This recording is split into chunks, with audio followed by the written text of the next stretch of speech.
Okay, so now we're going to give this kind of a final pass. So one of the things you could do, you start to tone back the blue line here, and or just turn it all the way off because you're basically just trying to see what the inks look like independently without the sketch. You can see it lightens up quite a bit. I do like to turn it back just a little bit and slowly work into this. There's still a few little details missing, so I want to make sure to add those in. So basically like these little kind of lines for the character to look surprised. Just something kind of overly animated, but I kind of like it, so I'll leave those in there. You can see I missed some of the little techie lines. So this final layer, I just go through and kind of pick at it and say, okay, what did I miss that was important to this design? What can I add? What can I finish off? Little things like that. Are there missing lines? Are there little shadows that could be added? Maybe a small shadow under the neck here of the character, a couple little lines here. So just little things if I see fit. I've got like this glare to the lips I miss. In the original illustration, I have all this information kind of filled in. So I kind of missed that. So I'll just make sure that's in there.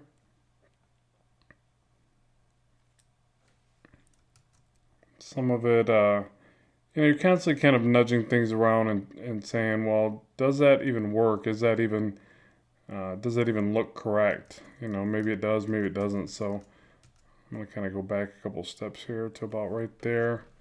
I guess something like that. Maybe a little bit of the iris of the eye. So again, I will just add little tiny details as I need to.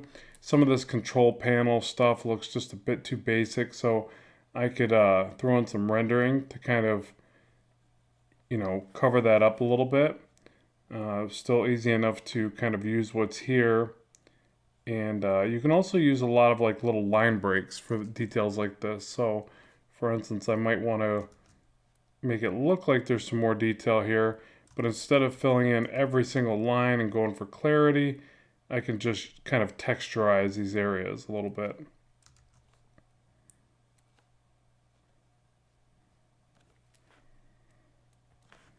So just little things like this. So it kind of looks like there's a bit more information in there, but I'm not going to sit here and maybe detail every little square inch of it. So again, kind of fill in some of the missing line gaps here. Little shadow under the arm. Whatever. And the other thing is I can get in here and say, well, maybe I want to see a little bit more gradation to some of these areas. Maybe I want a little bit more shading. So I can get in here and do that relatively quick and easy.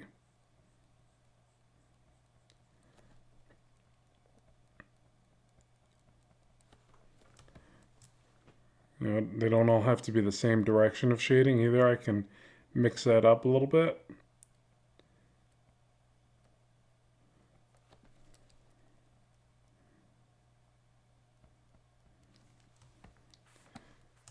But I always feel like these tiny lines just add more area of interest.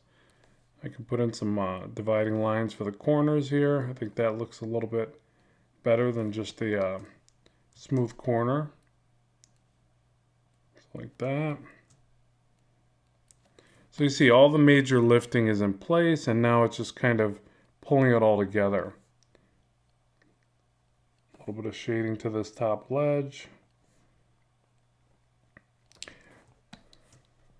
Same thing over here.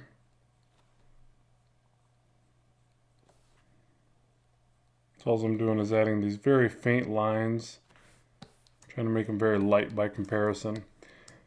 Let's see what else. Let's double click here, pan back. And as I add more of this in, I can keep toning back this layer or take it right off. Okay, so now what I want to do is actually merge all this together. So I'm pretty confident in the look that I'm after and everything that's kind of here. What I'm going to do is make sure that the frame is at the very top, and then everything else I'm going to hit Command E all the way down to the main inks. So actually I got to put that above.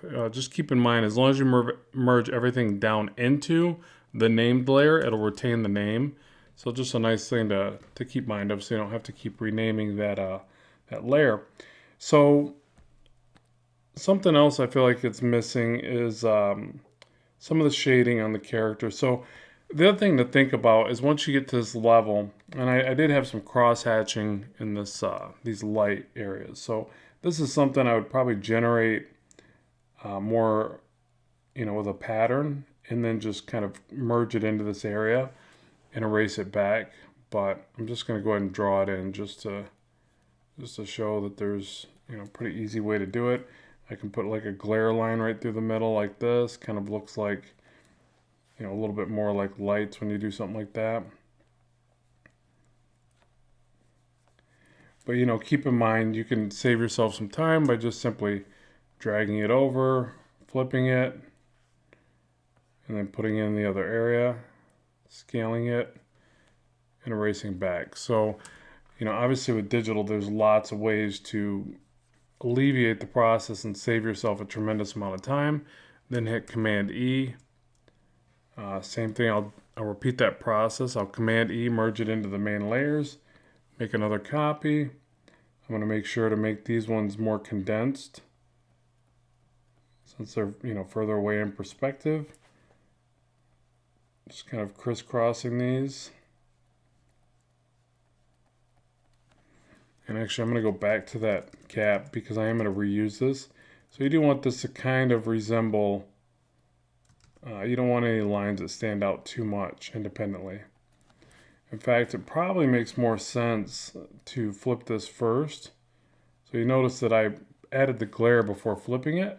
So it makes that other one stand out a little bit more independently, which is kind of something you don't want when you're reusing patterns. So what we'll do here is hit Alt, drag it over. Notice, and actually I was holding Alt with the Move tool to get a copy. The other way is just to right click over here and go to Duplicate Layer. So it's just a shortcut command of that. Go Edit, Transform, Flip Horizontal. Rotate that into place, maybe scale it a little bit. Hit Enter. Erase back. The translucent brush, hit Command E to merge those together. Go back to Erase. And again, just kind of throw in these little glare lines. But now you can make them read independently from one another. Or you could have, all the glare lines on one side. Like is traditional of most things, the glare is going to reside on one side. And then Command E to merge it down. I also want to fix this little mistake right there. And again, just kind of picking at it. Now, the other thing that you kind of do as a final pass is make sure that things that are the focal point are reading. In this case, the focal point is really the characters and their expression. So I would add more dark or thicker lines around them to help influence that. So you just basically keep picking at it and think of, where can you add more shadows, maybe some detail to the chair. Just anything you can to kind of direct the viewer more to this area of the illustration. Now, it's a pretty busy illustration as it is, so you got to be pretty creative with that. But again, one way to always do this is to add another layer over top. So I'll just kind of illustrate this real quick, or a thicker series of lines. So for instance, we could really beef up these lines around the girl here, some heavier line weight on the back of the hair, without making it too overly obvious. It's going to be somewhat obvious, but not, you don't want it to be just extreme.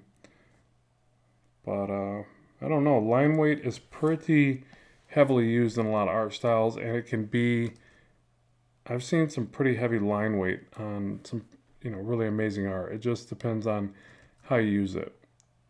You just don't want to maybe put one singular boring line around the whole thing, but just remember, like, it resides on shadows, it resides on curves, foreshortening, obviously, focal points like we're talking about here.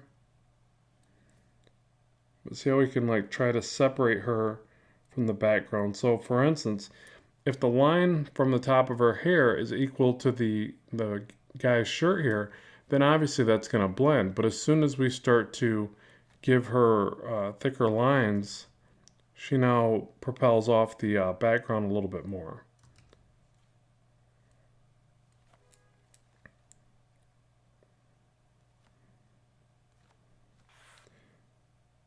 So a little bit here and there. Same thing with her hand against these computer screens. A couple ways we can do that really, but line weight's the easiest. The other way would be to add some shadows from the screens behind her arm. And that's going to make her arm pop off the canvas as well. So maybe even some little shading under the arms like this. So some real light feathered lines.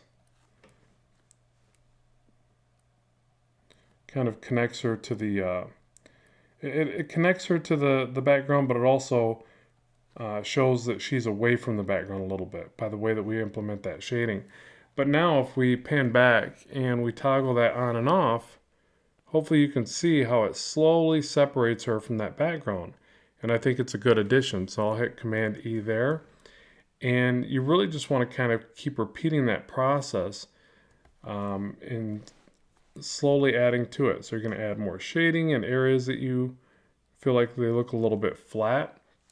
You're going to add shapes of shadow to push certain areas around, and you're going to use your line weight to really drive things to the foreground and help explain focal points.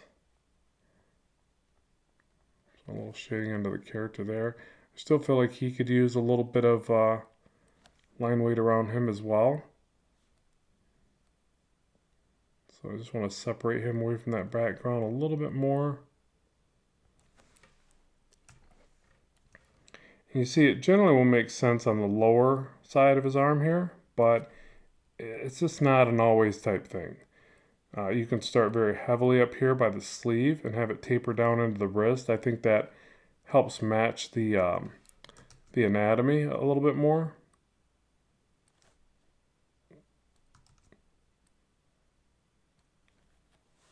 And let's see, I think there's a line going through his finger there. Get rid of that. Again, we can add a shadow here on the bottom of the arm. That helps describe that form a little bit better.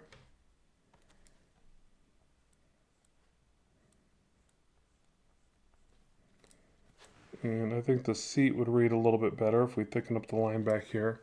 So at this point, it's just kind of picking at it and going around and trying to make the most out of what's here.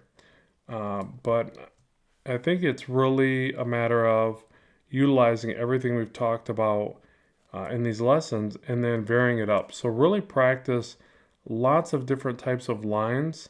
Don't be afraid to go against the grain as far as the lines you create. So, and experiment often. So that's kind of the beauty of digital, because experimentation is so much easier. You don't ever feel like you're wasting a piece of art. You probably have to be careful that you don't experiment too awfully much and you actually, consistently produce some work. But that's really it. So now the last thing I'll do to kind of finish this up is I'll take a copy of this, and by just simply making a copy, it darkens it by itself. But I will also do like a small blur. And you see that's probably a little much, but keep in mind, this is going to relate to what your canvas size is. So let's go ahead and back that down to about 4 and hit enter, because I don't want it to wash away too much detail. So again, this is going to be subjective to what your end results are. You can even do other tests like print it out, but also back down the opacity. So notice what it does. It kind of softens up those digital ink lines. So to me, that feels a little bit more reminiscent of the natural work, but you might have to erase certain areas of that layer so you don't lose your stars and your finer detail. So just play around with it, but that's something I like to do at the very end of the work. And I feel like it makes the inks look a little bit more natural and bold. So we'll go ahead and wrap up right here. Let's head over to the next lesson and continue on.